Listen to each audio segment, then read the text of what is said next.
and Gaurav Sawant has been covering that entire summit and joins us live now from China. Gaurav, what an exciting time to be covering an SCO summit.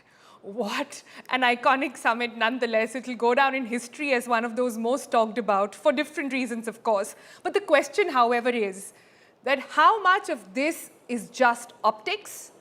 How much of it was just messaging? How much of it was just to sort of let Donald Trump know? And how much of it will actually translate into action on ground?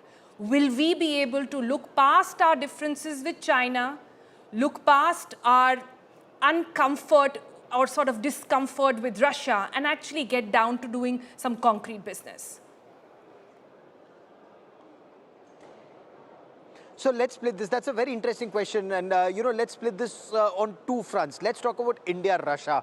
India-Russia is a time-tested partnership. It's held India in great stead in the past and over several decades. It's a time-tested partnership. So there when you see the bonhomie between Prime Minister Narendra Modi and the Russian President Vladimir Putin, the fact that they walked hand in hand, the fact that they hugged, the fact that President Putin waited in his car for Prime Minister Narendra Modi to come, and in the car they had a conversation for about 40 minutes before that 45-minute long bilateral that they had with their respective teams.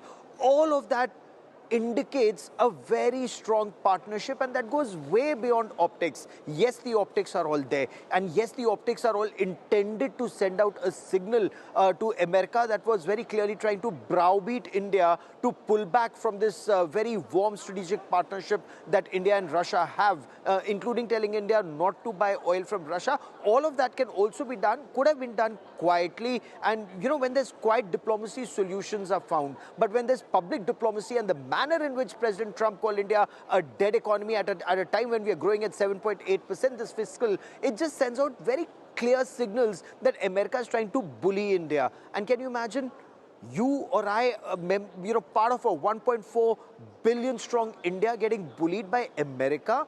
Clearly not happening, and that message went out from Tianjin today. Of course, government sources had told us, right from the time that America had started bullying India, there is no way India will buckle under American pressure. Remember, India's ambassador to Russia had also made it very clear that's India's sovereign decision and decision of Indian businesses whether they want oil from Russia or they don't want to buy oil from Russia. It depends on prices.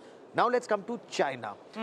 Very tricky, very difficult, trying to move forward in a situation that you've had multiple false starts and you have been stabbed in the back repeatedly, and yet there is no alternative but to start once again, because in case there will be these 25% additional tariffs from the United States of America, you will have to mitigate that challenge elsewhere. You need fertilizer, you need those tunnel boring machines, you need a market for your surplus, and China needs a market for it. So if there is a win-win in this, keeping your guard up at the borders, because with China, experience has taught India, and Sonal, you know that better than anyone else.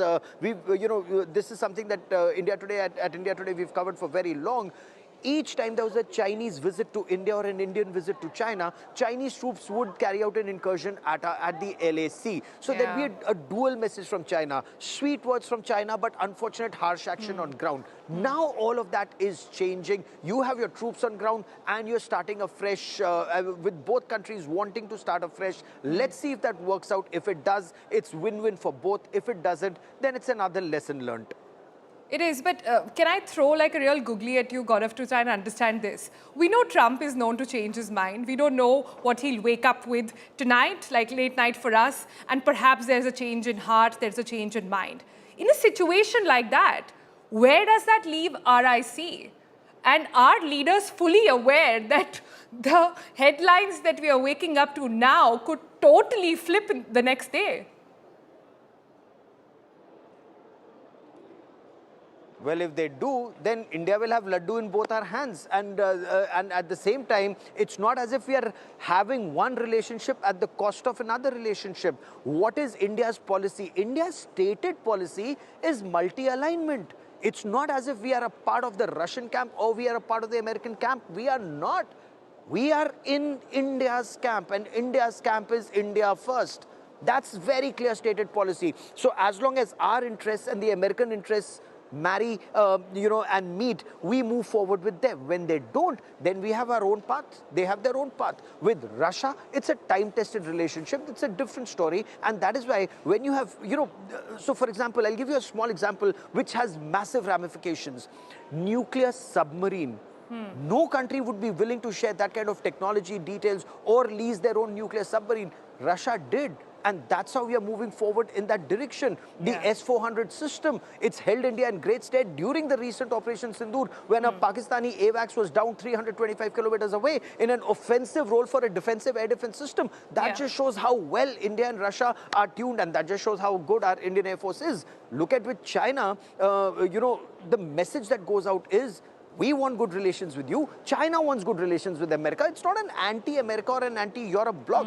Everyone wants to make money. If everyone can make money together for their countries, it's a great idea. But if anyone's going to talk down to the other person, India says that's unacceptable.